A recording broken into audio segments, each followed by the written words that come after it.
talent is everything. It's the entire foundation of our industry. You know, all of the AI tools are out there are just kind of amplification of judgment of the talent that you put in front of it. And I think that's why having diverse and inclusive teams, both in terms of their talents and their backgrounds and their life perspective, you know, is really going to also help us get to digital truth. You know, so many people think that, you know, there's just a tool, you know, you kind of get the ad, you're like 100 gigabytes, who can get me like to the answer cheapest and fastest, right? But it depends who gets in front of that tool and the team that gets in front and which insights they share and how do they collaborate with each other, how do they share knowledge with outside counsel, how do they communicate it, you know, to in-house as well. So I think that it's really critical to kind of build in a diverse and inclusive team that kind of brings all those perspectives to the table. Diversity is really important, not just in terms of, you know, gender identity and race, but also diversity in background and experience. We're a really unique industry in tech in that there's no one path that got any one of us sitting here to here. And so, you know, as I continue to develop my team, I look at, all right, I want people that have, you know, strong tech backgrounds, sure, but maybe they worked for a long time in a, you know, a unique law firm or a unique corporation or with a vendor in a different way. I want to get people that have looked at the tools that are making up my stack from all different angles and who have done, you know, different types of investigation, have different life experiences and perspectives that will inform how they investigate. And for me, I look at transferable skills when I talk about talent, because when we have our programs, we don't just service or work for the partner. I have to work with the associates, the paralegals, the records department, the office administrators. I have to deal with a client. So, and I have to deal with IT, right? And so for me, it's looking at your team and saying they can't all be the same. Otherwise, we're all going to have the same problems.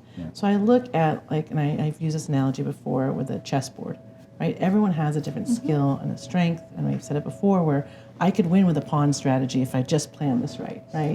And that when you look at what we're trying to achieve in the ultimate end is service the attorneys, which service the client. And you mentioned client's the one in the end that pays for it.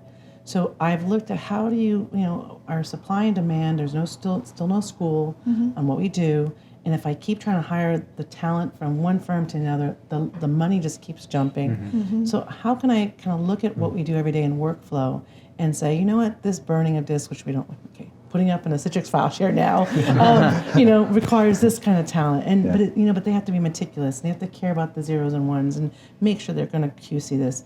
Versus the person on the phone talking to the trial team about going and doing something else. That's a different skill. So as a director, looking at your program, your client base, your attorneys on staff, your paralegals, all those different players, and see what you need to do for them. So I address, like, what do they ask for? Because otherwise I have to plan for A to Z, but this law firm only cares about, they only do A, B, and D. So let me make that team satisfy A, B, and D. Because I'll never find that unicorn. I said to someone, can we just do 3 stallions and a couple mares? There are definitely a lot of people out there looking for that perfect person. Like, if I just had, and that person never comes along.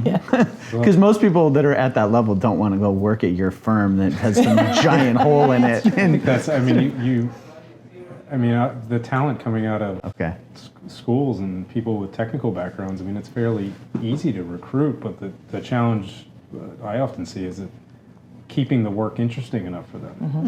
You know, us diversifying our offering enough to have interesting work and going out and finding it in the market and actually selling projects that are interesting to keep them engaged. Because you go out and you're like, okay, we're going to go to tech schools, tech programs, computer science backgrounds, AI professionals, and they get in and they're like, what is this eDiscovery? Where we're all like, speaking for myself, when I got into this industry, I was like, oh, this is so cool. I'm so happy to be in it. I got a job. My bills are getting paid. It's sort of in technology. That's how I still feel. My family doesn't know what I do. All those things are still true, but that's now the industry we're in. Our industry matured so much that we do have to get people with technical background, but then they want to go, you know, solve world crises, facilitate doc review, and so it's hard to like find the right people that are sort of grinders that will get in, get stuck in, and get stuff done. And well, there's always young people. Yeah, sure. And that's, you know, we've had to sort of pivot, I guess, on where we pull talent from and how we do it. And sort of have 2 separate teams. I mean, we have kind of our data science and structured data experts, and that we're able to kind of keep that interesting enough. And then we have our our sort of project management side of it for the eDiscovery side of life, and then we end up recruiting on that side from kind of like, you know, humanities degrees, Different things like skill that, and sets, that yeah. ends up being more valuable sometimes than pure tech.